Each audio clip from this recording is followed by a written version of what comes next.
आपको भी यही लगता है ना कि 700 मार्क्स आए या उससे ज़्यादा आए तभी जाके नॉर्थ कैंपस में एडमिशन मिलेगा, वरना अगर 500 550 आए तो थोड़ी कुछ हो सकता है।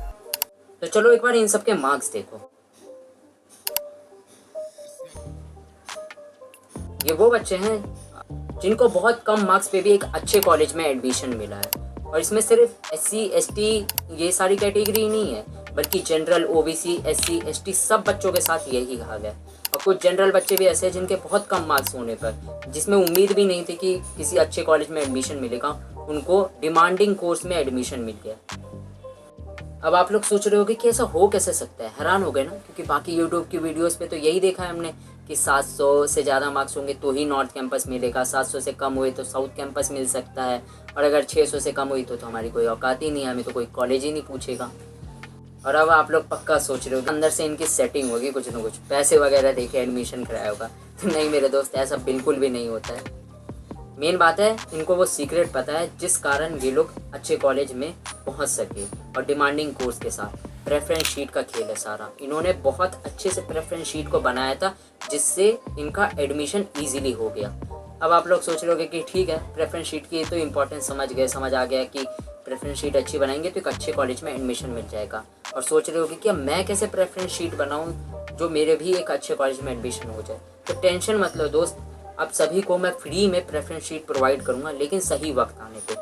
एक बार CUET का रिजल्ट आ जाने तो उसके बाद सारा प्रोसेस जैसे ही स्टार्ट होगा तो मैं आप सभी को हर एक कोर्स के लिए प्रेफरेंस शीट फ्री में प्रोवाइड करूंगा। आप उसी के अकॉर्डिंग बस बना लेना और इजीली आपका एडमिशन हो जाएगा।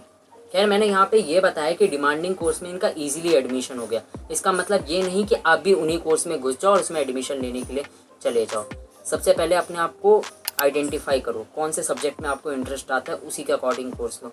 और यार, कई बच्चों को तो पता भी नहीं कि मैं कौन कौन से कोर्स में एलिजिबल हूँ। पहले इस बारे में रिसर्च करो कि आपने कौन कौन से सब्जेक्ट लिए, उसके अकॉर्डिंग किस किस कोर्स में जा सकते हो।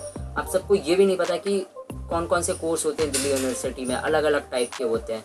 अरे यार, मुझे तो ये भी थोड़ा बहुत सोच के कभी अजीब लगता है, आपको ऑनर्स और प्रोग्राम में भी नहीं पता डिफरेंस। देखो, इसमें आपकी गलती नहीं है, मैं जानता हूँ, जब मैं भी 12th में था मेरे को भी नहीं पता था, क्योंकि स्कूल वाले बताते नहीं हैं। ज़िंदगी भर हम आर्ट्स कॉमर्स साइंस में ही फंस के रह जाते हैं। 11th में हमने इस बात को लेकर टेंशन ली कि आर्ट्स ले, कॉमर्स ले या साइंस ले, तब एक फील्ड चुन ली। अब 12th के बाद ये टेंशन है कि कौन से कोर्स ले। और जब कुछ सीखने आते हैं यूट्यूब पे कि चलो यार देखते हैं कौन कौन से कोर्स अवेलेबल है, तो यूट्यूब पे अलग ही बकलोली चल रही होती है, किसी को कोई मतलब ही नहीं है। और अगर वीडियोस बन भी रहा है और कोई बना भी रहा है तो सिर्फ व्यूज़ और पैसे के लिए, गाइडेंस के लिए तो कोई बना ही नहीं रहा है। और ये आपके साथ होता है कि नहीं प्रॉब्लम, सच सच बताना यार एक बार कमेंट में, ताकि मैं भी जान सकूँ कि जो प्रॉब्लम मैंने फेस करी वही आप लोग भी कर रहे हो ना। और जो प्रॉब्लम अब आप लोग फेस कर रहे हो, अब वो ज़्यादा टाइम तक आप नहीं करोगे, क्योंकि उन सारी चीज़ों के बारे में मैं डिटेल में बताऊंगा। अगर आपको नहीं पता आप कौन कौन से कोर्स में अवेलेबल हो, मुझे बताओ, मैं उस पर डिटेल में वीडियो बनाऊंगा। BA ऑनर्स BA प्रोग्राम में क्या डिफरेंस होता है, अगर जानना है तो कमेंट करो तो मैं बताऊंगा। और अगर आपको BCom प्रोग्राम या BCom ऑनर्स में क्या डिफरेंस है, इन सब के बारे में, चीज़ों के बारे में जानना है तो कमेंट करो। उन सारी चीज़ों पर मैं डिटेल में वीडियो बनाऊंगा, और इन सब के बारे में रिसर्च करते रहो। और बाकी वीडियोस देखोगे बकलोली वाली और उसमें टाइम पास हो जाएगा, उनके तो व्यूज़ आते रहेंगे, पैसे उनके बनते रहेंगे, लेकिन आपका फ्यूचर बर्बाद होगा। और अगर किसी गलत कोर्स में घुस गए ना तो ज़िंदगी एकदम बर्बाद हो जाएगी। इसलिए सोच समझ के अच्छे से रिसर्च करके, और अगर आपकी और भी कोई भी प्रॉब्लम है तो कमेंट करो, उस पर मैं डिटेल में वीडियो बनाऊँगा।